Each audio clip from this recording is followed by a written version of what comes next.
பிதா குமாரன் பரிசுத்தாவி நாமத்தினாலே ஆமீன். தலைகளை தாழ்த்தி நாம் ஜெபம் செய்வோம். ஜெபிப்போம். நாங்கள் அதிகமாய் நேசிக்கின்ற நல்ல கடவுளே, இந்த மனமகிழ்ச்சியான இந்த மாதத்தின் 3ஆம் ஓய்வு நாளுக்காக நன்றோடு ஸ்தோத்திரம் இயேசுவே.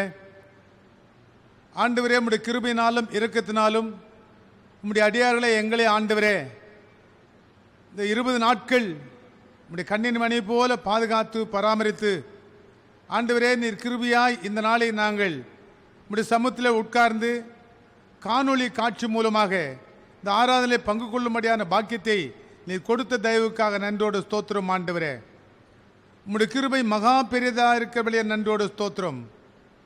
ஆண்டவரே, 2 ஓய்வு நாட்களை கண்டு இந்த 3வது ஓய்வு நாளை இந்த சமூகத்தில் ஆண்டவரே ஒருமனப்பட்டவர்களாய் இந்த காணொளி காட்சியிலே நாங்கள் அமர்ந்து உம்மை ஸ்தோத்திரிக்கவும் உம்மை துதித்து பாடவும் உம்முடைய திருச்செய்தியை கேட்கவும் நீர் கிருபையாய் கொடுத்த இந்த வாய்ப்புக்காக நன்றோடு ஸ்தோத்திரம் இயேசுவே.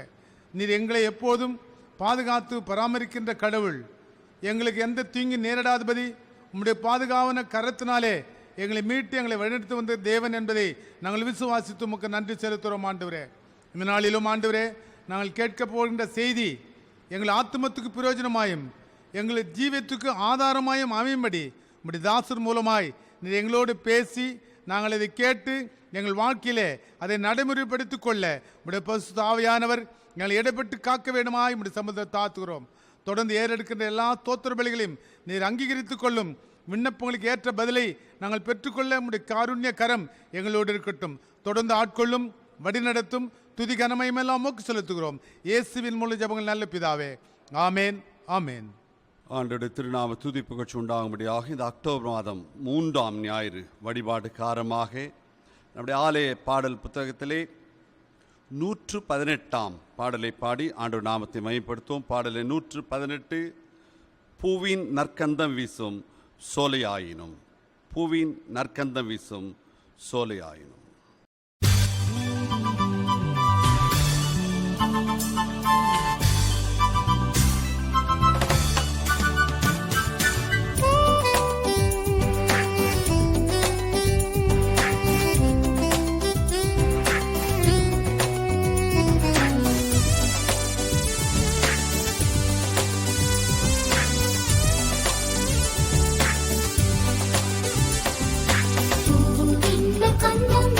சோலையாயினும் நல்ல தண்ணீரோடும் பள்ளத்தாக்கிலேயும் இயேசுநாதத்தின் சங்கீதி மோட்சம் பாடுவே.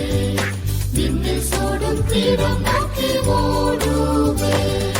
பின் செல்வேனே, பின் செல்வேனே, எங்கேயும் எப்போதும் பின்னே செல்லுவே.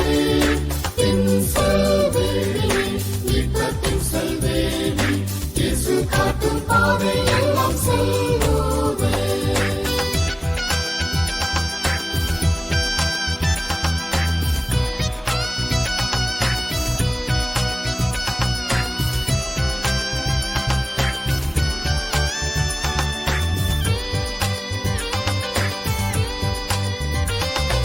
கார்மேகமே மூடும் பள்ளமெங்கிலும் காற்றல் கோரமாக மோதும் ஸ்தானத்திலும் இயேசு பாதை காக்க சற்றும் வஞ்சமே மாட்டே. இரட்சகத்தை தாங்க தைரியம் கொள்ளுவே. பின் செல்வேனே, பின் செல்வேனே, எங்கேயும் எப்போதும் பின்னே செல்லுவே. பின் செல்வேனே, பின் செல்வேனே, இயேசு காட்டும் பாதை எல்லாம் செல்லுவே.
கடவுளை தொழுவோம். கடவுள் ஆவியாயிருக்கிறார். அவரை தொழுது கொள்ள ஆவியோடும் உண்மையோடும் அவரை தொழுது கொள்ள வேண்டும். நம்முடைய பிதாவாகிய கடவுளாலும் கர்த்தராகிய இயேசு கிறிஸ்துவினாலும் உங்களுக்கு கிருபையும் சமாதானம் உண்டாவதாக. இது கர்த்தர் உண்டு பண்ணின நாள். இதிலே நாம் களிக்கூர்ந்து மகிழக் கடவோம். ஆண்டவர் நம் பாவங்களை, குற்றங்களை, அக்கிரமங்களை, அநீதிகளை, அநியாயங்களை மன்னிக்கும்படியாக அன்று ஆயக்காரன் எடுத்த ஜெபமாகிய தேவனே பாவியாக என்மேல் கிருபையான்ற ஜெபத்தை இன்று நாம் ஆண்டவரிடத்திலே சமர்ப்பித்து ஆண்டவரிடத்திலிருந்து நாம் பாவ மன்னிப்பை பெற்றுக்கொள்வோம். தேவனே பாவியாக என்மேல் கிருபையாயிரும். தேவனே பாவியாக என்மேல் கிருபையாயிரும். தேவனே பாவியாக என்மேல் கிருபையாயிரும். சர்வவல்ல மிகுந்த இரக்கமுள்ள ஆண்டவர் மன்னிப்பையும் பாவ நிவித்தி நமக்கு கட்டளையிட்டள்ளி வாழ்க்கையை சீர்படுத்துவதற்கான காலத்தையும் தமது பரிசுத்தாவின் கிருபையும் தேற்றுதலையும் நம் ஒவ்வொருக்கும் தயவாய் தந்தருள்வாராக. இதனாலின் செய்திக்கு ஆதாரமாக திருமறையிலிருந்து 2 திருமறை பாடங்களை வாசிக்க கேட்போம். முதலாவதாக தானியேல் புத்தகத்திலிருந்தும் அது தொடர்ச்சியாக நற்செய்தி வேத பாடத்தில் 2 திருமறை பாடங்கள் நாம் வாசிக்க கேட்போம். வாசிக்கும்படியாக தெரிந்து கொள்ளப்பட்ட முதலாம் வேத பாடம்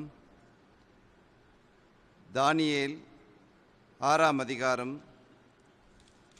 வசனங்கள் 11 23 வரை. தானியேல் 6ஆம் அதிகாரம் வசனங்கள் 11 23 வரை. அப்பொழுது அந்த மனுஷர் கூட்டம் கூடி தானியேல் தன் தேவனுக்கு முன்பாக ஜெபம் பண்ணி விண்ணப்பம் செய்கிறதை கண்டார்கள்.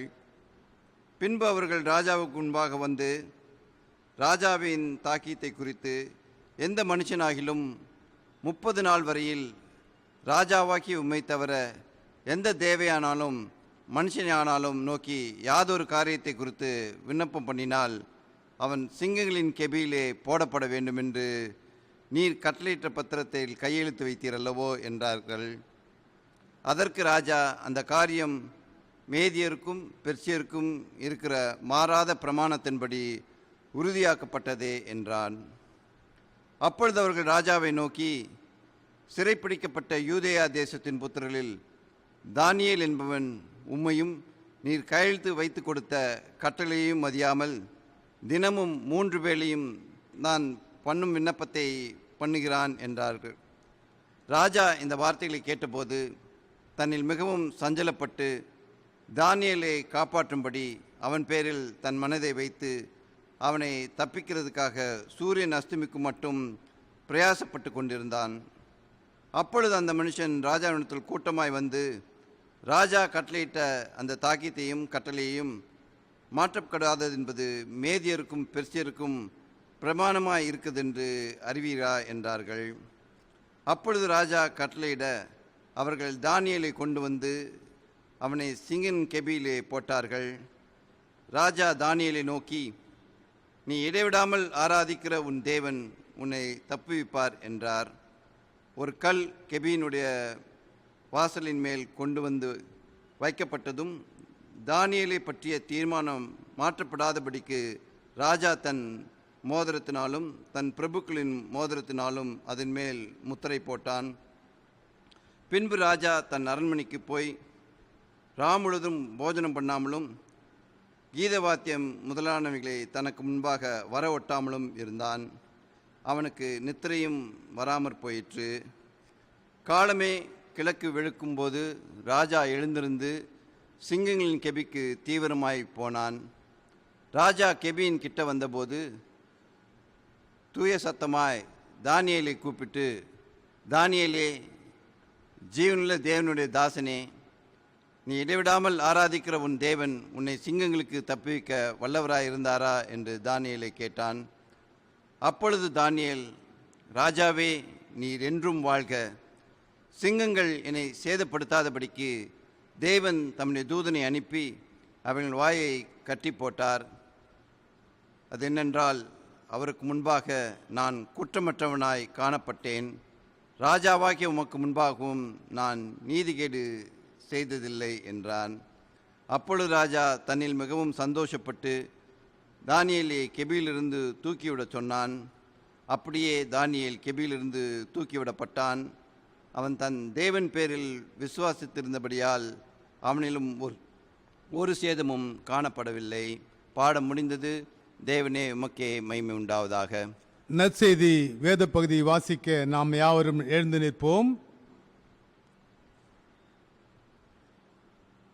இரண்டாம் பாடமாக பரிசுத்த மார்க்கு என்பவர் எழுதின நற்செய்தி நூல் 11ஆம் அதிகாரம் திருவசனங்கள் 22 முதல் 26 முடிய. மார்க்கு 11ஆம் அதிகாரம் திருவசனங்கள் 22 முதல் 26 முடிய.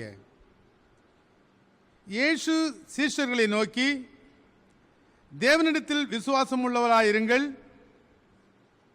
எவனாகிலும் இந்த மலையை பார்த்து, நீ பெயர்ந்து சமுத்திரத்திலே தள்ளுண்டு போ என்று சொல்லி, தான் சொன்னபடியே நடக்கும் என்று தன் இருதயத்தில் சந்தேகப்படாமல் விசுவாசித்தால் அவன் சொன்னபடியே ஆகும் என்று மெய்யாகவே உங்களுக்கு சொல்லுகிறேன். ஆதலால் நீங்கள் ஜெபம் பண்ணும்போது எவைகளை கேட்டுக்கொள்வீர்களோ அவைகளை பெற்றுக்கொள்வோம் என்று விசுவாசியுங்கள். அப்பொழுது அவைகள் உங்களுக்கு உண்டாகும் என்று சொல்கிறேன். நீங்கள் நின்று ஜெபம் பண்ணும்போது ஒருவன் பேரில் உங்களுக்கு யாதொரு குறை உண்டாயிருக்குமானால், பரலோகத்திலிருக்கிற உங்கள் பிதா உங்கள் தப்பிதங்களை உங்களுக்கு மன்னிக்கும்படி அந்த குறையை அவனுக்கு மன்னியுங்கள். நீங்கள் மன்னியாதிருப்பீர்களாகில் பரலோகத்திலிருக்கிற உங்கள் பிதாவும் உங்கள் தப்பிதங்களை மன்னியாதிருப்பார் என்றார் என்பது. வாசிக்க தெரிந்து கொள்ளப்பட்ட திருவார்த்தைகள் வாசித்தாயிற்று. இயேசுவே உமக்கே மகிமை உண்டாவதாக. தலைகளை தாத்தி நாம் ஜெபம் செய்வோம்.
கிருபை நிறைந்த நல்ல தந்தையே,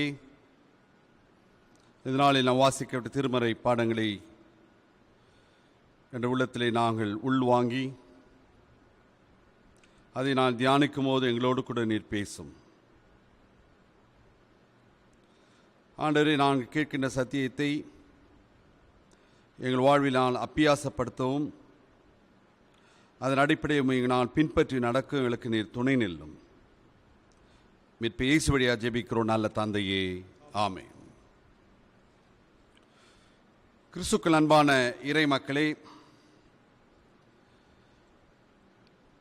இந்த அக்டோபர் மாதம் 3ஆம் ஞாயிறு நம்முடைய தென்னிதி திருச்சபை முறையின்படி நாம் தியானிக்கும்படியாக நமக்கு கொடுக்கப்பட்டிருக்கின்ற தலைப்பு அல்லது கருப்பொருள்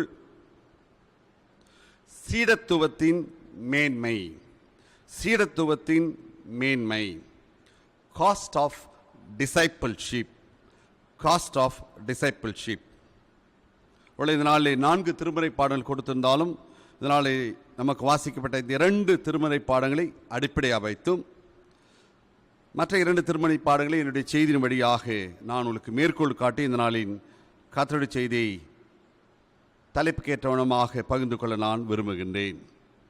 தன் ஆசிரியர் ஒருவரிடம் கற்றுக்கொள்பவர்களை நாம் மாணவர்கள் என்று சொல்லுகின்றோம். Teacher student relationship. மாணவர் ஆசிரியரிடம் கற்றுக்கொள்ளுகின்றார். அதே போல சீடர் என்பவர் தன் தலைவரோ அல்லது ஆசிரியரோ அவரிடத்திலே கற்றுக்கொள்பவர். சீடன் என்ற வார்த்தைக்கு ஆங்கிலத்திலே டிசைப்பிள் என்று நாம் பார்க்கின்றோம். The word disciple comes from the term discipline. Discipline என்றால் நமக்கு தெரியும், செல்ஃப் கண்ட்ரோல், ஒழுக்கம், கட்டுப்பாடு.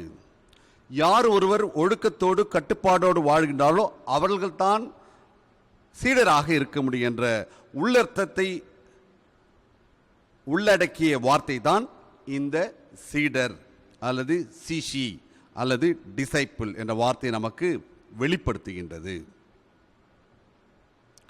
அதே வேளையிலே சீடத்துவம் டிசைப்பிள்ஷிப் என்ற வார்த்தையை நாம் பார்க்கும்போது ஒரு அமைப்பு அல்லது ஒரு தலைவர் அல்லது ஒரு சமயம் அல்லது ஒரு குழு ஆகியவற்றுடைய கொள்கையை, கருத்தியலை, போதனைகளை, செயல்களை ஏற்று உள்வாங்கிக் கொண்டு அதற்கு கீழ்ப்படிந்து அதனை அப்படியே பின்பற்றி நடத்தல், டு ஃபாலோ, இதுதான் சீடத்துவம்.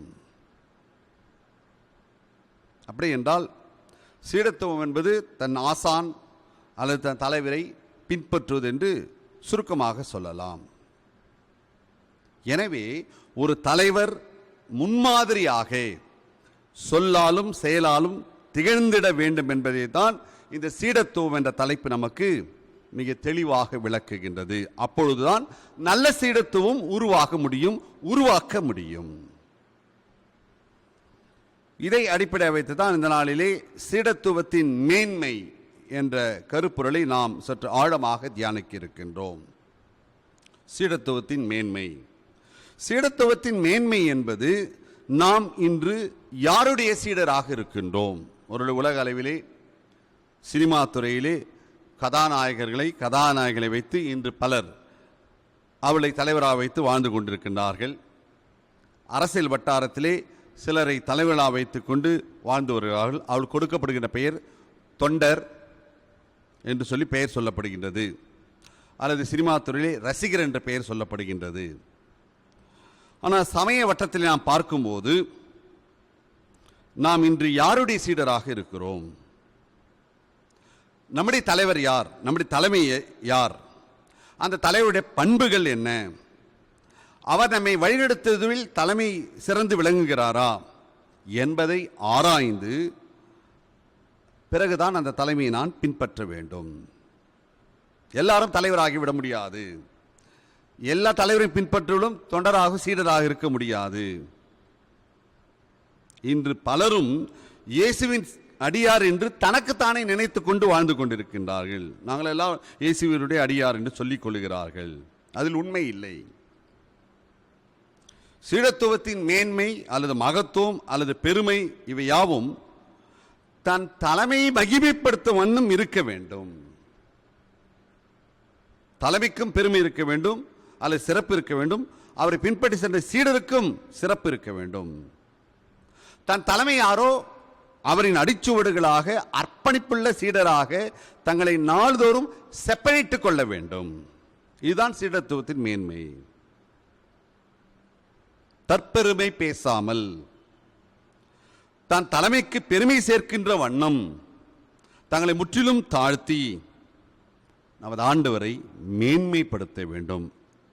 அப்பொழுதுதான் அவன் அல்லது அவள் இயேசு கிறிஸ்துவுக்கு சீடனாக சீஷியாக இருக்க முடியும்.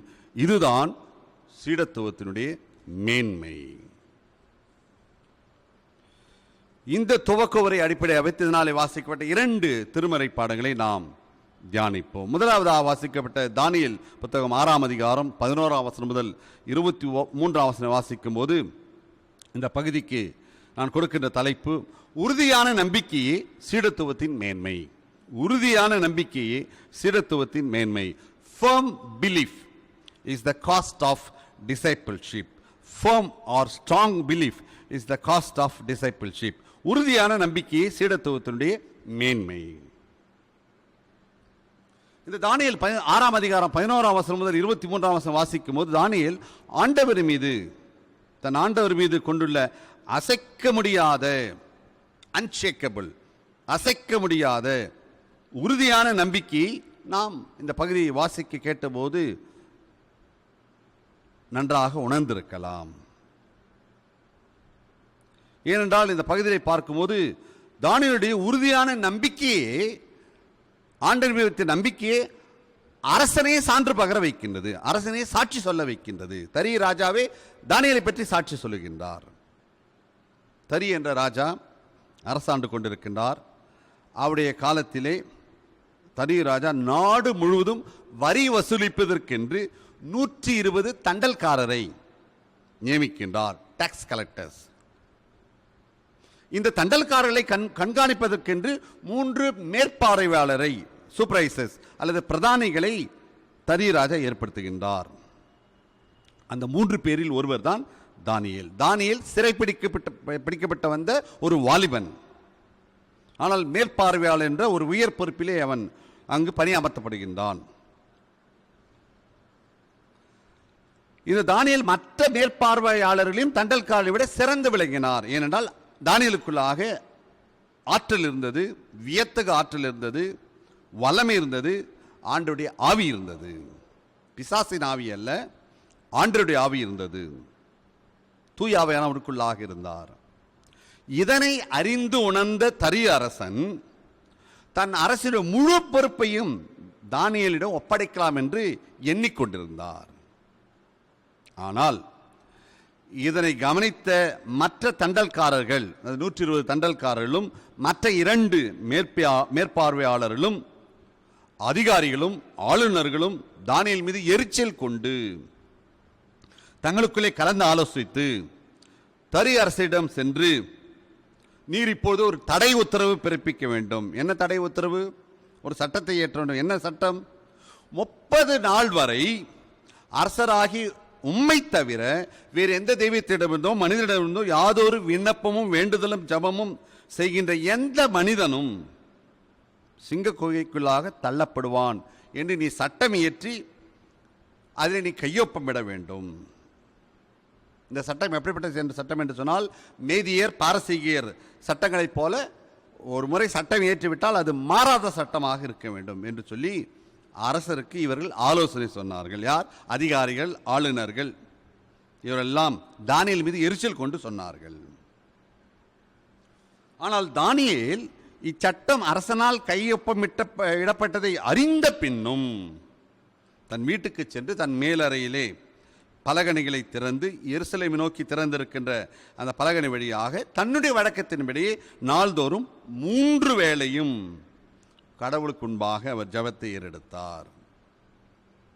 இப்படி தானியேல் ஒரு நாள் மேல் வீட்டறையிலே செல்லுகின்ற அந்த காட்சியை இந்த மற்ற 2 மேற்பார்வையாளர்கள் தண்டல்காரர்கள் பார்த்து, இவன் கடவுளை மன்றாடுவதையும் கடவுளை வேண்டுவதையும் அறிந்து இவர்கள் கூடி கூடி கூடி பேசி சதி திட்டம் தீட்டி பின்பு அரசரிடம் சென்று, நீர் யூதாவிலிருந்து சிறைப்பிடித்துக் கொண்டு வந்தவர்களில் ஒருவனாகிய தானியேல் என்பவன் உம்மை மதிக்காமல் நீர் கையொப்பமிட்டுள்ள தடை உத்தரவை மீறி நாள்தோறும் 3 வேளையும் அவனுடைய கடவுளிடம் வேண்டுதல் செய்கின்றான் என்று அரசரிடம் இவர்கள் தானியேலை பற்றி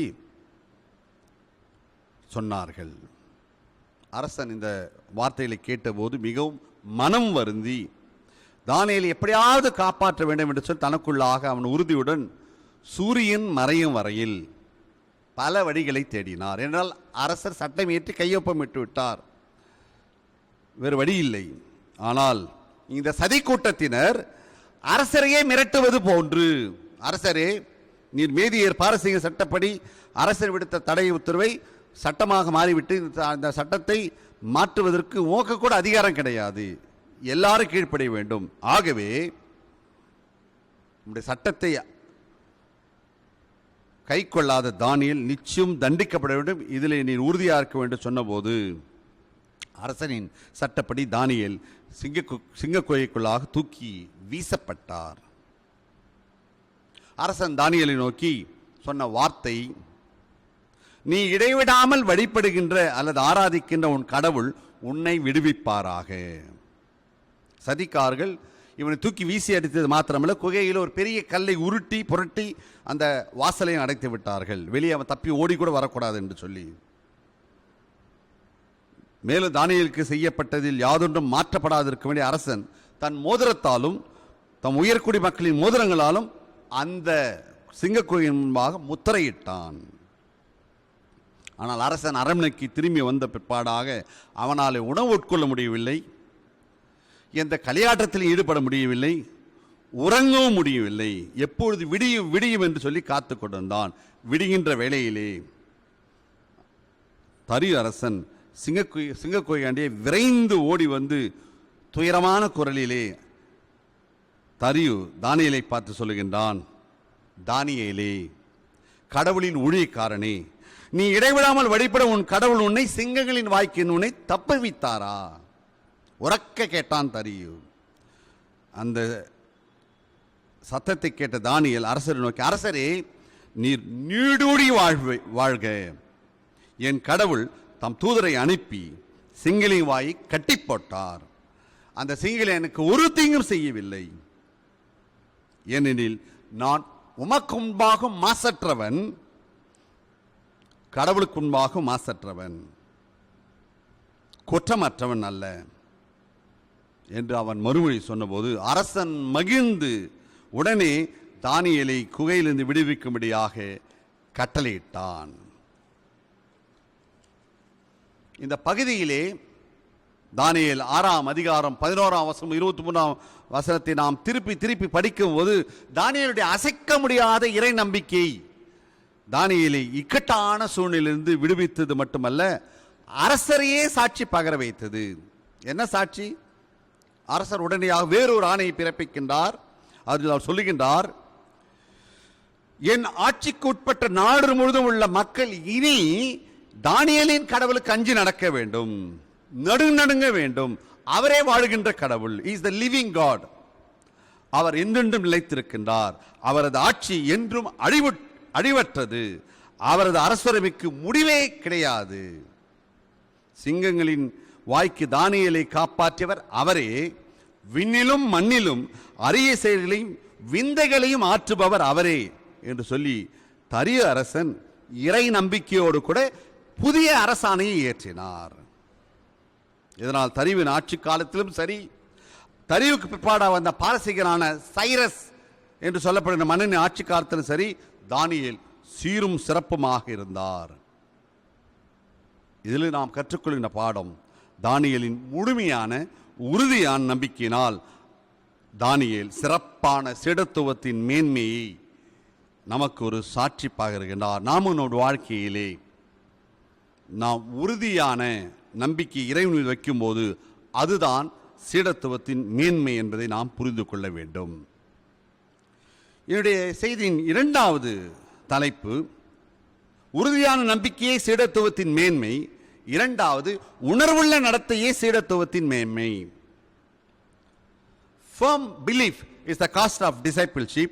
Now, an emotional act of attitude is the cost of discipleship. An emotional act of attitude is the cost of discipleship. உணர்வுள்ள நடத்தையே சீடத்துவத்தின் மேன்மை. வாசிக்கப்பட்ட நற்செய்தி பகுதி மார்க் 11ஆம் அதிகாரம் 22ஆம் வசனம் 26ஆம் வசனத்தை பார்க்கும்போது நம்முடைய உறுதியான நம்பிக்கை மாத்திரமல்ல, நம்முடைய உணர்விலே நாம் உறுதியாக இருக்க வேண்டும். நம்பிக்கையிலே உறுதியாக இருப்பது மாத்திரமல்ல, நம்முடைய உணர்விலே நாம் உறுதியாக இருக்க வேண்டும் என்பதை இந்த மார்க் நற்செய்தி நமக்கு தெளிவாக விளக்குகின்றது.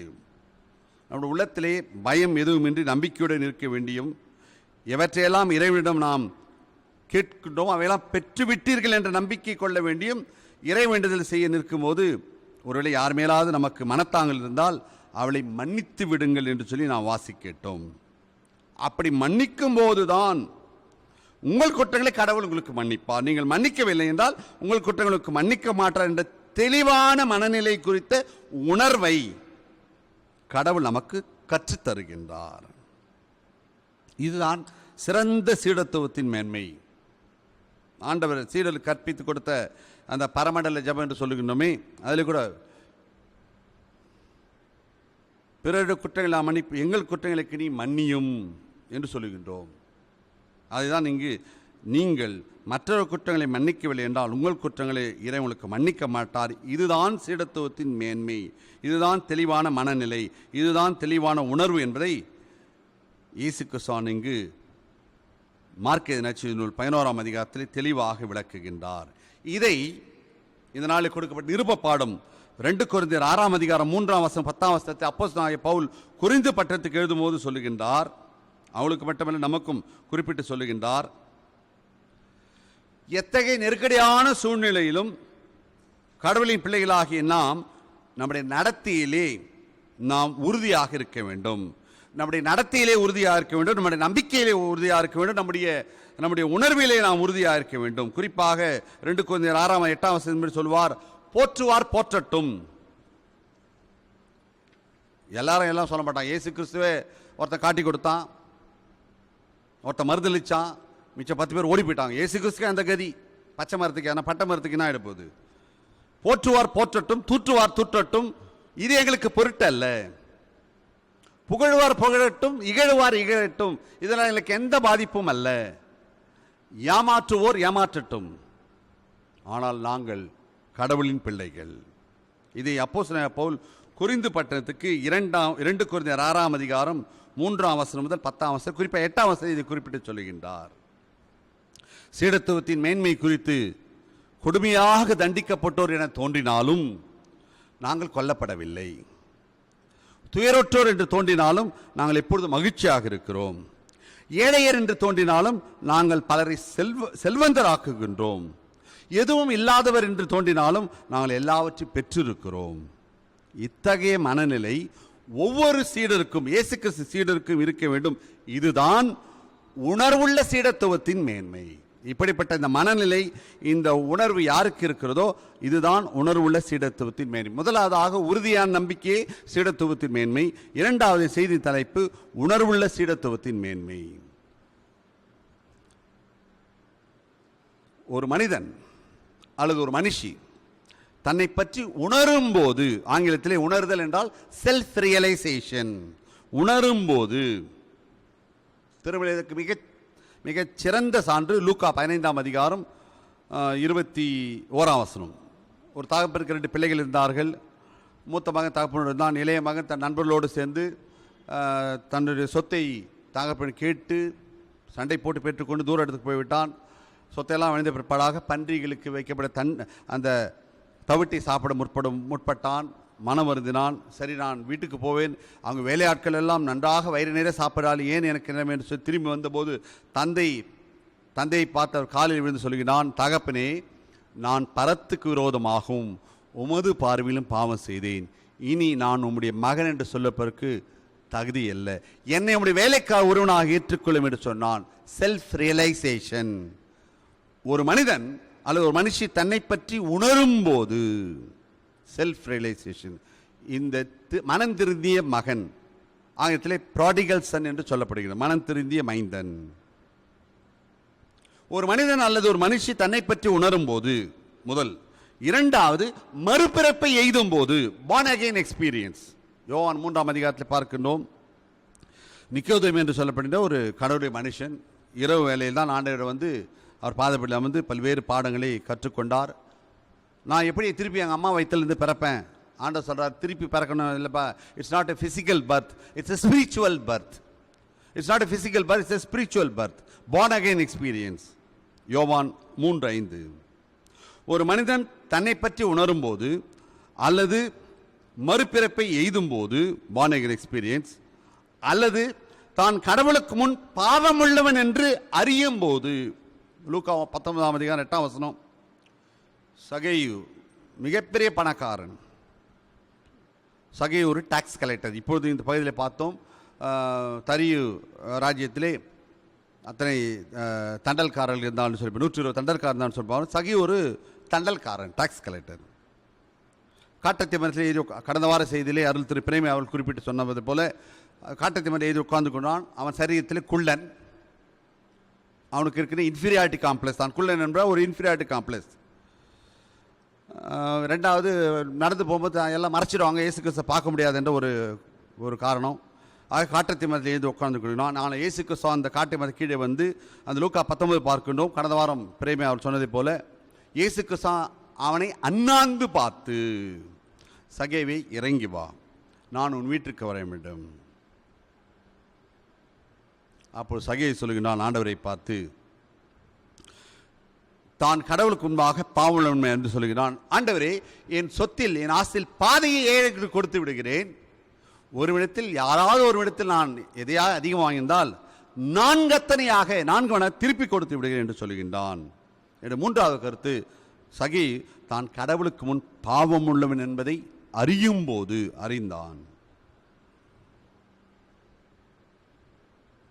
4வது, தன்னுடைய நற்குணத்தினாலோ, 5வது தன்னுடைய செய்கையினாலோ, good character or good deeds, தன்னைத்தானே ஒருவன் ரட்சித்துக் கொள்ள முடியாது என்று உணர்ந்து ஒருவன் அல்லது ஒருத்தி இதை ஒப்புக்கொள்ளும் போதுதான் அது அவனை அவளை மெய்யான சீஷத்துவத்திற்கு வழிநடத்தும். மறுபடியும் சொல்கின்றேன், ஒரு மனிதன் அல்லது மனுஷி தன்னை பற்றி உணரும் போது மனந்திருந்திய மகனைப் போல, மறுபிறப்பை எய்தும் போது நிக்கோதேமை போல, தான் கடவுளுக்கு முன் பாவம் என்பதை அறியும் போது சகேயை போல, தன்னுடைய நற்குணத்தாலோ தன்னுடைய செய்கைகளாலோ தன்னைத்தானே ரட்சித்துக் கொள்ள முடியாது என்று உணரும் போதுதான் அது அவனை அவளை மெய்யான சீஷத்துவத்திற்கு, ட்ரூ டிசைபிள்ஷிப், வழி நடத்தும்.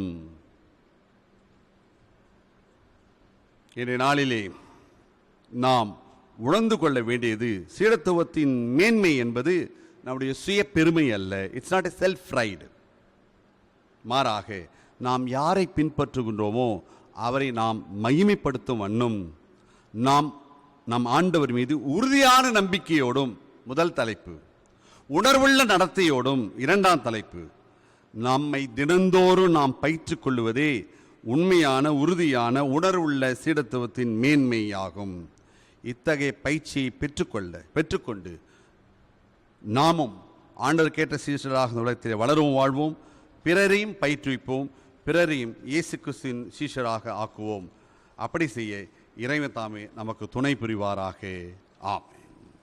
நாம் கேட்ட சத்தியத்தை வலியுறுத்தும் வண்ணமாக அனைவரும் எழுந்து நின்று அப்போஸ்தலர் விசுவாச பிரமாணத்தை அனைவரும் சேர்ந்து அறிக்கை செய்வோம். அப்போஸ்தலர் விசுவாச பிரமாணம். வானத்தையும் பூமியையும் படைத்த சர்வவல்ல பிதாவாகிய ஒரே கடவுளை விசுவாசிக்கிறேன். அவருடைய ஒரே குமாரன் நமது இயேசு கிறிஸ்துவை விசுவாசிக்கிறேன். அவர் பரிசுத்த ஆவியினால் கனிமத்துவந்தார். முதுவிலாத காலத்தில் பாடுபட்டு அறையுண்டு மறித்து அடக்கமிட்டு வாழ் திறங்கினார். 3ஆம் நாள் மருத்துவத்தை எழுந்தினார். பரமணத்துக்கேறி சர்வவல்ல பிதாவாகிய கடவுளுடைய வலது வீற்றிருக்கிறார். அவிடத்தில் உயிருள்ளவர் மத்திய நியாயத்திற்கு வருவார். பரிசுத்தா விசுவாசிக்கிறேன். பொதுவார்க்க சபையும் பசுவனுள்ள ஐக்கியமும் பாவ மன்னிப்பும் சரீர உயிர்த்தலும் நித்தியம் விசுவாசிக்கிறேன். ஆமீன். சபையாராம் திருச்சபைக்குரிய அறிவிப்புகளை வாசிக்கிறோம். திருச்சபை மக்களுக்கான அறிவிப்புகள். அன்பான திருச்சபையாரே, கர்த்தராகிய இயேசு கிறிஸ்துவின் நாமத்தில் உங்கள் யாவரையும் வாழ்த்துகிறோம். கொரோனா தொற்று நோயின் தாக்கம் முற்றிலும் நீங்கும் வரை அனைத்து ஆராதனைகளிலும் தற்போதைய தாரக மந்தங்களாகிய முகக்கவசத்தை அணிதல், கிருமி நாசினியை ஆலயத்திற்கு வரும்போது பயன்படுத்துதல், சமூக இடைவெளியை கடைபிடித்தல் மற்றும் இல்லத்திற்கு திரும்பிய பின் கை மற்றும் கால்களை தவறாமல் கழுவுதல் போன்றவற்றை சபையார் அவசியம் கடைபிடிக்கும்படி வலியுறுத்தப்படுகின்றீர்கள். ஏனென்றால் மீண்டும் இந்த கொடிய நோய் தீவிரமடைய நாம் யாரும் காரணமாக இருக்கக்கூடாது. ஏழைகளுக்கான பிடியரிசி காணிக்கையை பொருளாகவோ அல்லது பணமாகவோ ஒவ்வொரு குடும்பமும் ஆலய ஆராதனையில் கொண்டு வந்து படைக்கவும். இந்த பேரிடர் காலத்தில் நம் சபை ஏழை குடும்பங்களுக்கு கொடுப்பதற்கு இது உதவியாக இருக்கும். இதுவரை பல்வேறு இக்கட்டான வேளையிலும் உதார்த்தமாக காணிக்கைகளை அளித்து வரும் சபை மக்களுக்கு நன்றி தெரிவித்துக் கொள்கின்றோம். சபையார் தங்களின் ஜெப குறிப்புகளை ஜெப விண்ணப்ப பெட்டியில் எழுதி போடவும். உங்கள் ஜெப விண்ணப்பங்களுக்காக நிச்சயம் ஜெபிக்கப்படும். கொரோனா தடுப்புக்கான கட்டுப்பாடுகள் அக்டோபர் 31 காலை 6 மணி வரை நீட்டிக்கப்பட்டுள்ளது. வழிபாடு தலங்களில் வெள்ளி முதல் ஞாயிறு வரை இறைமக்கள் வழிபாட்டிற்கு விதிக்கப்பட்ட தடை தொடர்கிறது. அதேபோல திருமண நிகழ்ச்சிகளில் 50 பேர், இறப்பு நிகழ்ச்சிகளில் 20 பேர் மட்டுமே பங்கேற்க அனுமதிக்கப்பட்டிருந்தும் தொடர்கிறது. அரசு அளிக்கும் தளர்வுகள் மற்றும் நிபந்தனைகளை இறைமக்கள் முழு பொறுப்புடன் கடைபிடிக்க வேண்டி கேட்டுக்கொள்ளப்படுகிறீர்கள். நமது திருச்சபையில் அநேக ஆண்டு அங்கத்தினராய் இருந்து பாடகர் குழுவிலும் பங்கு பெற்ற திரு சந்திரசேகர் அவர்கள் கடந்த வியாழன் 14/10/20 கர்த்தருக்கு நித்திரையடைந்தார். கடந்த வார காணிக்கை விவரம்: மாதாந்திர சபை சந்தா 3560, தோத்திர காணிக்கை 2510, நற்செய்தி ஊழியம் 2400, மருத்துவ ஊழியம் 2130, சிறுவர் ஊழியம் 890, வாலிபர் ஊழியம் 890, பெண்கள் ஊழியம் 1425, கல்வி உதவி நிதி 2120, விடுதி மாணவர் நலநிதி 1570, ஏழைகள் நிதி 2025, நலிந்தோர் திருமணம் சுய வேலை உதவி 1820, கிராம ஆலய நிதி 11410,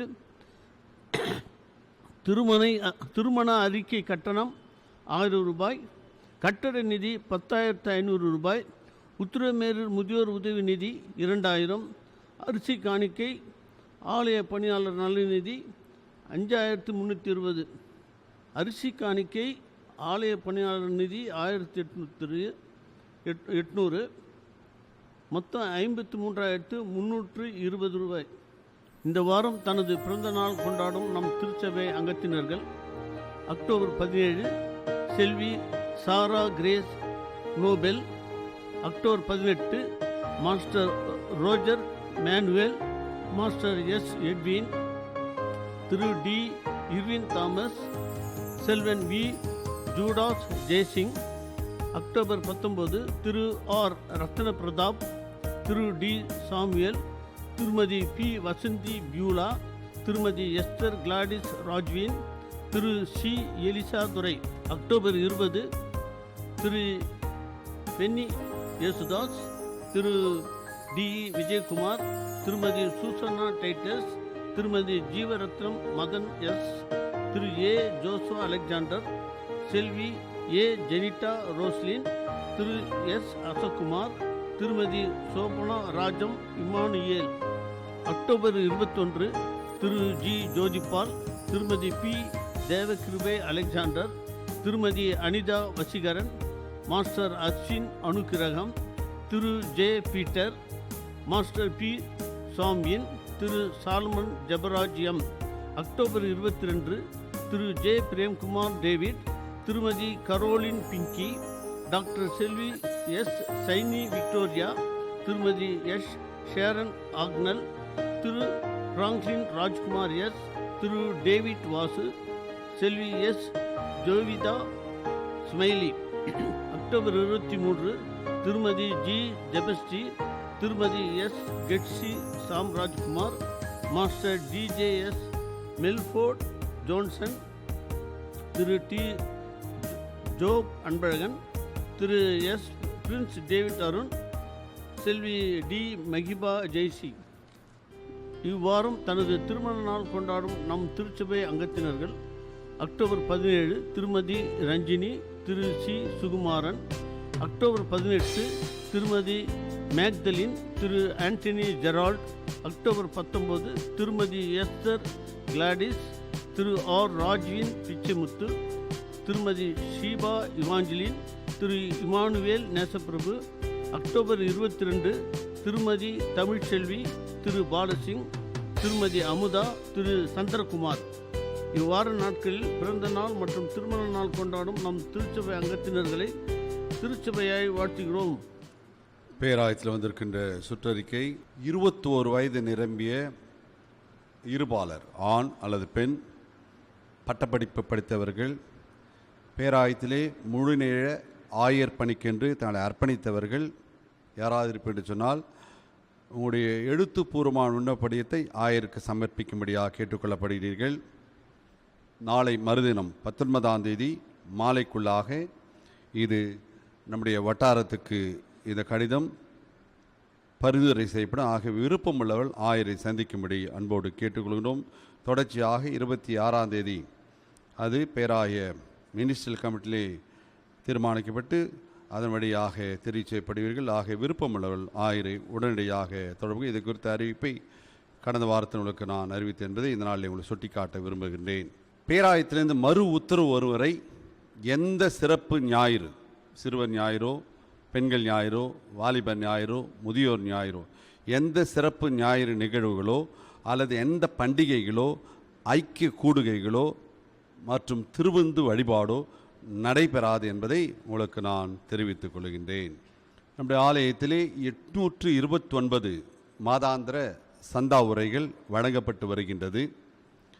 ஆனால் கடந்த பல மாதங்களாக கணக்கிட்டு பார்க்கும்போது அவை பாதிக்கு மேற்பட்டவைகள் சந்தா உரைகள் படைக்கப்படவே இல்லை. ஆலயத்தின் நுழைவாயில் உள்ளாக ஆல்பபெட்டிக்கல் ஆர்டர் பிரகாரமாக A to Z அவைகள் வைக்கப்பட்டிருக்கிறது. இப்பொழுது கொரோனாவுடைய தொற்று நோயுடைய தாக்கம் படிப்படியாக குறைந்து வருகின்றது. ஆகவே இதுவரை மாதாந்த சந்தா படைக்காதவர்கள் அருள் கூர்ந்து வந்து ஆலயத்தில் நீங்கள் தனியாக வந்து ஜெபித்து அந்த மாதாந்த சந்தாவரை எடுத்து சென்று காணிக்கை படைக்கும்படி அன்போடு கேட்டுக்கொள்ளப்படுகிறீர்கள். அந்த சந்தாவரையிலே பல்வேறு விதமான திருப்பணிகளுக்காக குறிப்பிடப்பட்டிருக்கிறது. நீங்கள் அவைகளை ஜெபித்து ஆலயம் காலை 6 மணி முதல் இரவு 9 மணி வரை திறந்திருக்கும். ஆகவே நீங்கள் வந்து அந்த காணிக்கைகளை படைத்து செல்லும்படி கேட்டுக்கொள்ளப்படுகிறீர்கள். அதே போல் அரிசி காணிக்கை ஆல்டரிலும் அரிசிக்கான காணிக்கையை நீங்கள் அந்த பெட்டியிலோ நீங்கள் படைக்கும்படி கேட்டுக்கொள்ளப்படுகிறீர்கள். ஒவ்வொரு வாரமும் திங்கட்கிழமை காலை இந்த பெட்டியிலே படைக்கப்படுகின்ற காணிக்கைகள் கணக்கிடப்பட்டு உடனடியாக காலை 10 மணிக்குள்ளாக வங்கியிலே இந்த பணம் செலுத்தப்படுது என்பதை இதனால் உங்களுக்கு நான் தெளிவுபடுத்த விரும்புகின்றேன். ஆயரை தங்களுடைய தனிப்பட்ட மற்றும் ஆவிக்குரிய காரணங்களுக்காக சந்திக்க விரும்புகிறீர்கள். நம்முடைய ஆலய கேலண்டரில் ஆயருடைய அலைபேசி எண், மொபைல் எண் இருக்கின்றது.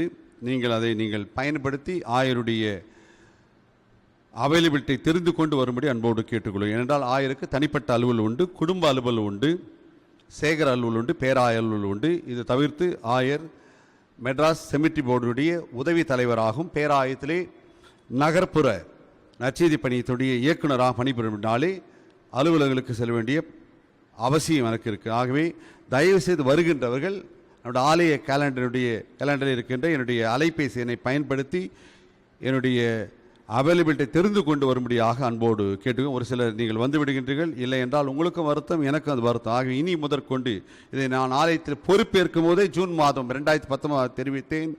ஆனால் அதை நீங்கள் ஒரு சிலர் கடைபிடிப்பதாக எனக்கு தெரியவில்லை. ஆக மறுபடியும் உங்களுக்கு நான் நினைவுபடுத்த விரும்புகின்றேன். அதே போல் ஆயரோட அனுமதி இல்லாமல் அவருடைய பெயரை குடும்ப அழைப்பதிலே நிகழ்வுகளுக்கு போட வேண்டாம். அனுமதி பெற்று அழைப்பிலே பெயரை போடும்படியாக உங்கள் அன்போடு கேட்டு நிகழ்வை நீங்கள் முடிவு செய்து கொண்டு ஆயரிடம் வர வேண்டாம். ஆயரை கலந்து ஆலோசித்து நிகழ்வுகளை முடிவு செய்யும்படி உங்களுக்கு நான் நினைவுபடுத்த விரும்புகின்றேன். இதையும் ஏற்கனவே சொன்னேன். ஆனால் ஒரு சிலர் எல்லாவற்றையும் முடித்துவிட்டு கடைசி ஆயரிடம் வந்து நீங்கள் கடைசி நேரத்திலே நீங்கள் திருமணத்தை நடத்த வேண்டும், நிகழ்வு நடத்த வேண்டும் வருவது ஏற்படுவதே கிடையாது. மனித தன்மை அற்றது இது. ஆகிய தயவு செய்து இதை கவனத்தில் கொள்ளும்படி உங்கள் அன்போடு நான் கேட்டுக்கொள்கின்றேன். காணிக்கைகளை படைக்கும் போது நீங்கள் பல்வேறு திருப்பணிகளுக்காக படைக்கின்றீர்கள். பொருத்தனை காணிக்கையாக, தசமவா காணிக்கையாக, பிறந்தநாள் காணிக்கையாக, திருமணநாள் காணிக்கையாக, மாதாந்த சந்தாவாக, ஒரு சிலர் ஆலயத்துக்கு வந்து ஜெபித்து பொது காணிக்கையும் படைக்கின்றார்கள். அந்தந்த காணிக்கை அந்தந்த காரியத்துக்காக பயன்படுத்தப்படுகின்றது. ஆகவே இதை திருச்சி மக்கள் கவனித்துக் கொள்ளவும். நாம் படைக்கப்படுகின்ற காணிக்கையிலே 60 விழுக்காடு 60% பேராயத்துக்கு பங்கு தொகையாக மாதம் செலுத்தப்படுகின்றது. ஒரு மாதத்துக்கு 1 லட்சம் வருகின்றால் 60,000 ரூபாய் பேராயத்துக்கு பங்கு தொகையாக அனுப்பப்பட்டு விடும். மீதி இருக்க 40% தான் ஆலய பணியாளர் சம்பளம், ஆலய அலுவலக பணியாளர் சம்பளம், ஆலய தோட்டக்காரர் சம்பளம், மின் விளக்குகள் பராமரித்தல், மெயின்டெனன்ஸ், எல்லாவற்றுக்கும் இவைகள் இந்த பணங்கள் மீதி இருக்கிற 40% தான் பயன்படுத்தப்படுகின்றது. இது சபை மக்களுக்கு பலருக்கு தெரியாது. இதை யாரும் இதை தெரிவித்ததும் கிடையாது. ஆகவே இதை சபை மக்கள் இதை நீங்கள் உள்ளத்தை உள்வாங்கி அதை செயல்படுத்தும்படி கேட்டு. ஏனென்றால் கடந்த வாரம் செய்தி நீண்டதாக முன்னாலே அப்பொழுது நீண்டதொரு இந்த அறிவிப்பை நான் அறிவிக்க விரும்பவில்லை. இது தவிர்த்து பேராயத்துக்கு பங்கு தொகையை தவிர்த்து பேராயத்திலே முழு நேர மிஷினரி நாம் தாங்குகின்றோம், விடுதி பிள்ளைகளை நாம் தாங்குகின்றோம். பேராயத்திலே இயங்குகின்ற பாலர் பள்ளி கரலம்பாக்கம் மார்க்கெட் என்ற பகுதியிலே அத்திமாஜப்பேட்டில் இருக்க கரலம்பாக்கம் சிறு பிள்ளைகளுக்கான அந்த ஊழியத்துக்கு மாதம் நாம் அதுக்கான தொகையை நாம் அனுப்பி வைத்து கொண்டு இருக்கின்றோம். இதுவரை ஒருவேளை கடந்த 1.5 வருடங்களாக நிகழ்வு நடக்க முடியாமல் போனாலும் மற்ற காலங்களிலே சிறுவர் ஞாயிறு, வாலிபர் ஞாயிறு, பெண்கள் ஞாயிறு, ஆண்கள் ஞாயிறு, நற்செய்தி ஞாயிறு, விசுவாச பெருவிழா, மற்ற டிரான்ஸ்ஜெண்டர் 3ஆம் பாளையத்தோட நிகழ்வு, மருத்துவ ஞாயிறு, சமூக பொருளாதார ஞாயிறு, சுற்றுப்புற வருகின்ற சிறப்பு உரைகளுக்கான காணிக்கையும் படைக்கப்பட்ட காணிக்கையோடு சேர்த்து நான் ஒரு பெரிய தொகை பேராயத்துக்கு ஊழியர்களுக்காக அனுப்பி கொண்டு வருகின்றோம். இது பேராய அளவிலே சேகரத்திலிருந்து செலுத்தப்படுகின்ற காணிக்கை வரும். குருசேகர அளவிலே நற்செய்தி ஊழியம் நடைபெறுகிறது, மருத்துவ ஊழியம் நடைபெறுகின்றது. கடந்த வாரம் அறிவித்த வண்ணமாக முதல் முறையாக நம்முடைய ஆலயத்து மருத்துவ ஊழியத்துக்கு பல மாதங்கள் பிற்பாடாக கிட்டத்தட்ட 16 மாதங்கள் பிற்பாடாக சென்றுவதற்கு இப்பொழுது அடுத்த மாதம் அதுக்கடுத்த மாதம் 2ஆம் ஞாயிறு செல்ல இருக்கின்றார்கள். இந்த மருத்துவ துறையிலே பணிபுரிகின்றவர்கள் அல்லது மருத்துவத்துறையை அறிந்தவர்கள் அல்லது மருத்துவத்துறையிலே பணிபுரி ஓய்வு பெற்றவர்கள் தான் இதற்கு அழைக்கப்படுகின்றார்கள். நற்செய்தி ஊழியம் என்பது வேறு, மருத்துவ ஊழியம் என்பது வேறு. மருத்துவ ஊழியம் செய்துவிட்டு டாக்ஸ் எடுத்துன்னு கொடுக்க போனோன்னா அப்போ என்ன நினைப்பாங்க, கிறிஸ்தவ நாக்கத்தான் இவங்க மருத்துவ ஊழியம் செய்கிறான்ற நம்மை பற்றி தவறான எண்ணம் வந்துவிடும். நற்செய்தி ஊழியம் என்பது வேறு. ட்ராக்ஸ் கொடுக்குறது, டான் பிரீச் பண்ணுவது, தெருவில் பாடல் பாடுவது, இயேசு கிறிஸ்துவை சொல்வது, இயேசுக்கு வாழ்வில் செய்த நன்மைகளை சொல்வது, அதை இதை ரெண்டும் சேர்ந்து மிக்சப் பண்ணிக்கூடாது. இது வேறு அது வேறு. அதை வேறு ஒரு நாளை செய்து கொள்ளலாம். மருத்துவ ஊழியம் என்பது மருத்துவர் சென்று மருந்து கொடுப்பது, மருந்து கொடுப்பவர் மருத்துவர், சுகம் கொடுப்பவர் இறைவன் என்று சொல்லிவர் தான் மருத்துவ ஊழியம். ஆகவே இதை பிரித்து பார்த்து இதை உள்வாங்கி அதில் நீங்கள் அந்த துறையிலே சிறந்து உள்ளவர் மாத்திரம் அல்லது ஓய்வு பெற்றவர் மாத்திரம் இதில் பங்கு பெறும்படி உங்கள் அன்போடு கேட்டுக்கொள்கின்றோம். இது தவிர்த்து நம்முடைய குருசேகர் சார்பாக கோசல் நகர் என்று சொல்லப்பட்ட மங்களம் பாஸ்டேட்லே ஒரு முழு நேர மிஷனரியான நியமிக்கப்பட்டு அங்கு அவள் பணிபுரிந்து கொண்டிருக்கின்றார்கள். உத்திரமேரூர் மையமாக வைத்து ஒவ்வொரு நாளும் நண்பகல் உணவு முதியோருக்கு நாம் கொடுத்து கொண்டு வருகின்றோம். நம்முடைய ஆலயத்திலே கிட்டத்தட்ட 25 நபர்களுக்கு மாதம் அரிசி மற்றும் மளிகை பொருட்களை நாம் கொடுத்து கொண்டு வருகின்றோம். உத்திரமேரூரிலே கணிப்பொறி மையம் இயங்கினது இந்த கொரோனாவில் அது நிறுத்தப்பட்டிருக்கின்றது. வருடாவடம் நம்முடைய பிள்ளைகளுக்கும் மற்றும் பேராயத்து ஏழை பிள்ளைகளுக்கும் கல்வி உதவி தொகை நாம் கொடுத்து கொண்டு வருகின்றோம். இது தவிர்த்து நம்முடைய சேகர பணியாளர்களுக்கு நாம் மாத ஊதியம் மற்றும் அலவன்ஸ் எல்லாம் கொடுத்து வருகிறோம். இவைகளெல்லாம் இறைமக்கள் படைக்கின்ற காணிக்கையில் தான் இவை பயன்படுத்தப்படும் என்பதை இதனால் உங்களுக்கு நான் தெளிவுபடுத்துகிறேன். திருச்சி மக்கள் பலருக்கு என்ன நடைபெறும் என்பது தெரியவில்லை. இது தவிர்த்து கிராமப்புற குருசைகளில் வருகின்ற விண்ணப்பங்கள், ஆலயம் கட்டி கொடுக்க வேண்டும், பள்ளிகளை புனரமைக்க வேண்டும் மற்றும் இலவச திருமணம் நடத்த வேண்டும், மருத்துவ உதவி, கல்வி உதவி நிதி, திருமண உதவி நிதி என்று சொல்லி பல விண்ணப்பங்கள் வருகின்றன. அவைகளே ஜெனுவின் கேசஸ் நீடி அவளை மாற்றம் அதை மாற்றம் பரிசீலித்து அவளுக்கும் படைக்கப்பட்ட காணிக்கையிலிருந்து உதவிகளை நாங்கள் செய்து கொண்டு வருகின்றோம். சேகரத்துடைய காணிக்கை செலவு செய்வதற்கு முன்பாக ஒரு முறைக்கு இருமுறை யோசித்துத்தான் செலவு செய்கிறோம். வருகின்ற காணிக்கையெல்லாம் செலவு செய்து விடுவது கிடையாது. ஒரு முறைக்கு இருமுறை யோசித்து அதை செலவு செய்யலாமா அல்லது தள்ளி வைக்கலாமா என்பதை யோசித்து தான் செலவு செய்து கொள்ளும் என்பதை திருச்சி மக்களுக்கு இதனாலே நான் கோடிட்டு காட்ட விரும்புகின்றேன். ஆகிய சபை மக்கள் இதை கவனத்தில் கொள்ளும்படி அன்போடு கேட்டுக்கொள்கிறேன். அதே போல ஆலய அறிவிப்பகையிலே எக்ஸ்சேஞ்ச் ஆஃப் பேண்ட்ஸ் குறித்து அறிவிப்பு போடப்பட்டு பல நாட்கள் ஆகின்றது. 5 திருச்சபைகளோடு தான் நமக்கு உறவு இருக்கின்றது. அந்த 5 திருச்சபைகளோடு தான் நான் திருமண அறிவிக்க முடியும். பெண் கொடுப்பதற்கும் exchange of pants and exchange of pulpit பிரசங்க பீடத்தை நாம் மாற்றிக்கொள்வதற்கு வாய்ப்பு இருக்கிறது. ஆகவே இதை சபை மக்கள் கவனத்துக்கும் ஒருவேளை வேற்று திருச்சபையிலே பெண்ணோ ஆணோ இருக்கிற பட்சம் அதற்கான வழிமுறைகளை நீ தெரிந்து கொண்டு அதற்காக என்ன செய்ய வேண்டும் ஆலோசனை ஆயரிடம் நீங்கள் கேட்டு பெற்றுக்கொள்ளும்படியாக்கி. என்றால் தற்கால சூழலில் ஒரு பெண் கிடைப்பது ஒரு ஒரு ஒரு மணமகன் கிடைப்பது என்பது கடினமான சூழ்நிலை. அதை நான் ஒத்துக்கொள்கிறோம், ஏற்றுக்கொள்ளும். ஆனாலும் திருச்சபையில் ஒரு சட்டத்திட்டம் என்றால் அதை நாம் முழுமையாக கடைபிடிக்க வேண்டும். ஆக இறை மக்கள் இதை மனதிலே உள்வாங்கி இதை நீங்கள் தயவு செய்து இதை நீங்கள் கருத்தில் கொண்டு செயல்படும்படி. ஏதாவது உங்களுக்கு சந்தேகங்கள், விளக்கங்கள், கிளாரிஃபிகேஷன் இருந்தால் ஆயரை அவர் அலுவல் அறையிலே விசிறிலே சந்திக்கலாம். ஒவ்வொரு காலையும் நான் அங்கே அலுவலர் அமர்ந்திருக்கிறேன், அலுவலர் பணி ஆகிய வந்து நீங்கள் விளக்கங்களை கேட்டு பெற்றுக்கொள்ளலாம் என்பதை இந்த நாளை உங்களுக்கு நான் தெளிவுபடுத்த விரும்புகின்றேன். தலைகளை தாழ்த்தி நாம் ஜெபம் செய்வோம். எங்களை அதிகமாக நேசிக்கிற நல்ல ஆண்டவரே, நீ தந்த இந்த அருமையான பரிசுத்த ஓய்வு நாளுக்காய் நாங்கள் நன்றி சொல்கிறோம். இந்த நாளிலும் நீர் எங்களுக்கு கொடுத்த அருமையான செய்திக்காய் நன்றி சொல்கிறோம்.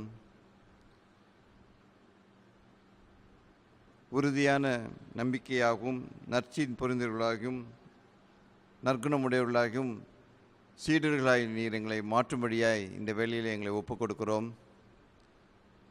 ஆண்டவரே, நாங்கள் வாழ்க்கையிலே கிறிஸ்துவை பிரதிபலிக்கிற ஒரு பிள்ளைகளாய் எங்களை மாற்றுங்க.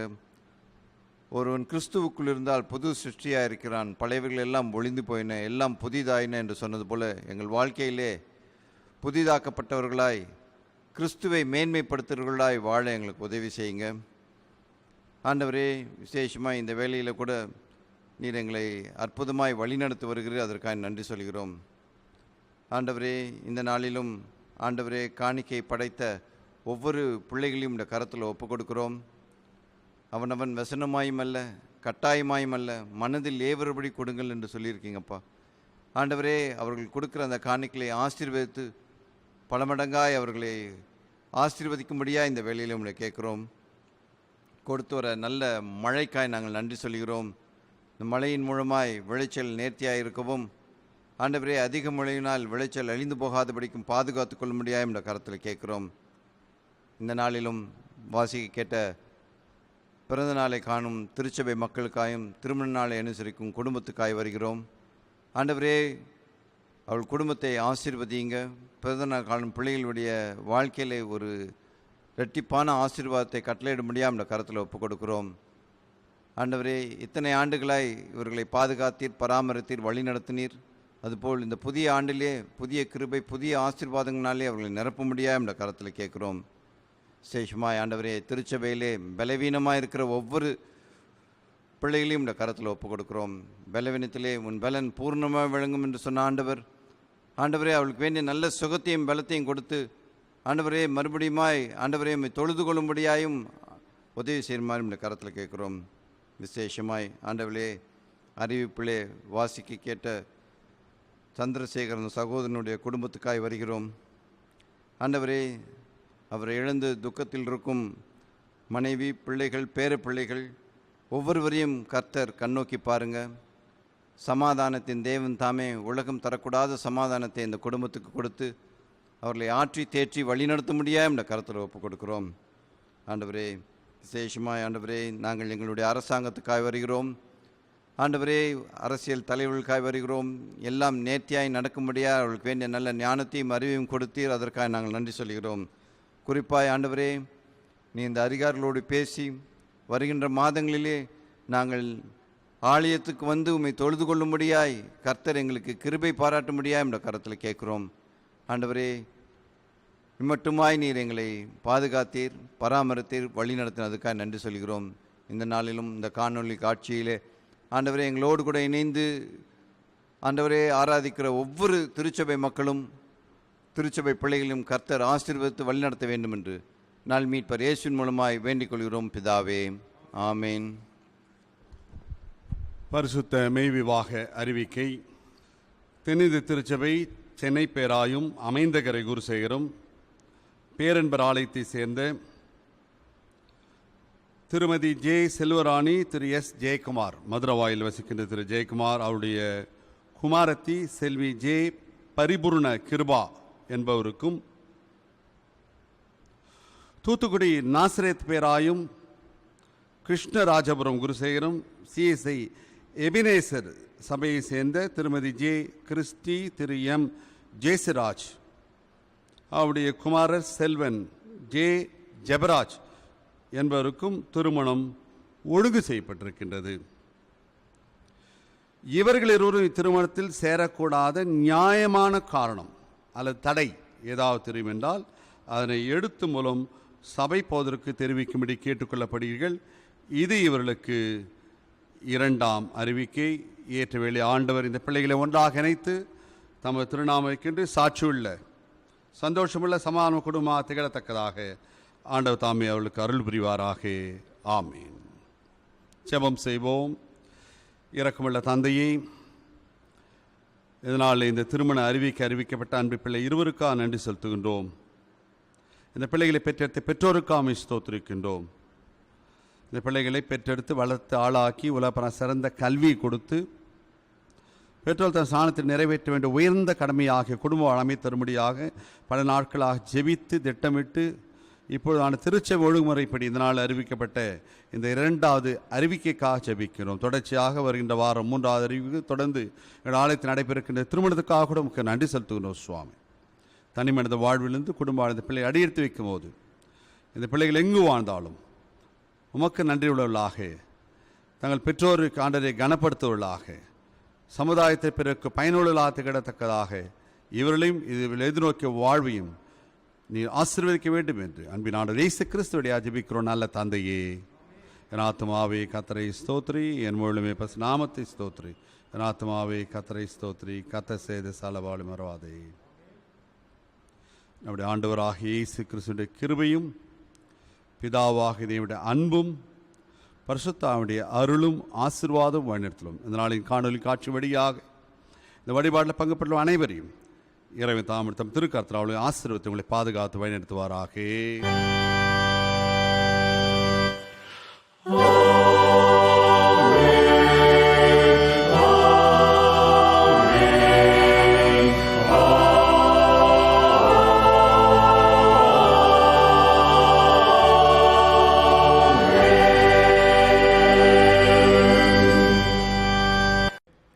நாம் கேட்ட சத்தியத்தை உணர்ந்தவர்களாக சீடத்துவத்தின் மேன்மை என்ற கருப்பொருளினுடைய அர்த்தத்தை புரிந்தவர்களாக நம்முடைய ஆலய பாடல் புத்தகத்தை 820ஆம் பாடல் 820 இயேசு கிறிஸ்துவின் நல் சீடராகுவோம் என்ற பாடலை பாடி ஆண்டவர் திருநாமத்துக்கு நாம் சிறப்பு சேர்ப்போம். இயேசு கிறிஸ்துவின் நல் சீடராகுவோம்.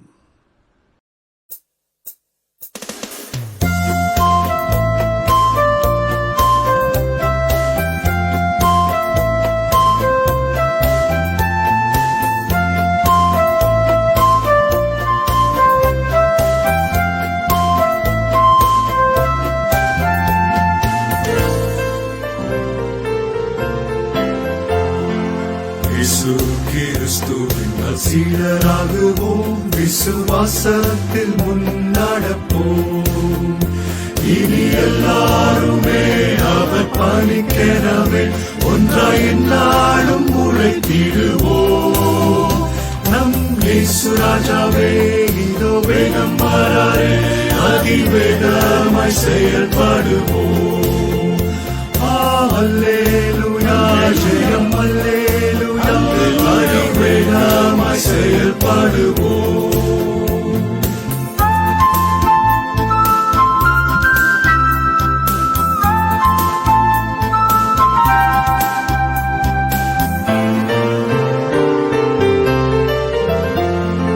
மனிதர் யாரிடமும் பாசம் காட்டுவோம், இயேசு மந்தைக்குள் அழைத்திடுவோம். அதி உற்சாகமாய் அதி சீக்கிரமாய் ராஜா பாதையை செம்மையாக்குவோம். நம் இயேசு ராஜாவே இதோ வேகம் வராரே, அதிவேகமாய் செயல்படுவோம். அல்லேலூயா ஜெயம் அல்லேலூயா அதிவேகமாய் செயல்படுவோம்.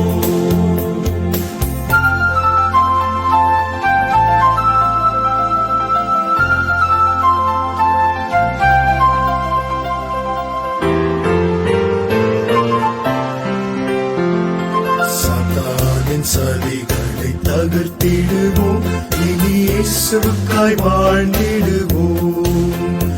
இந்த பார் முழுதும் இயேசு நாமத்தையே எல்லா ஊரிலும் எடுத்துரைப்போம். நம் இயேசு ராஜாவே இதோ வேகம் வராரே, அதிவேகமாய் செயல்படுவோம். அல்லேலூயா ஜெயம் அல்லேலூயா அதிவேகமாய் செயல்படுவோம்.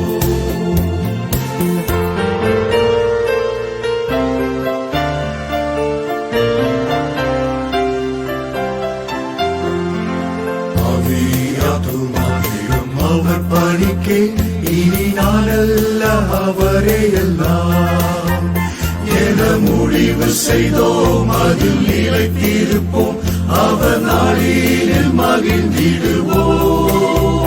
நம் இயேசு ராஜாவே இதோ வேகம் வராரே, அதிவேகமாய் செயல்படுவோம். அல்லேலூயா ஜெயம் அல்லேலூயா அதிவேகமாய் செயல்படுவோம். இறுதி ஆசிரியர் ஆழ்ந்து நிற்போம். ஆண்டவர் உங்கள் அனைவரோடும் இருப்பாராக. ஆண்டவருடைய அருள் இரக்கம் ஒத்தாசை சரீர சுகம் பலன் ஜீவன் அனைத்தும் உங்களோடு என்றென்று நிலைத்திருப்பதாக.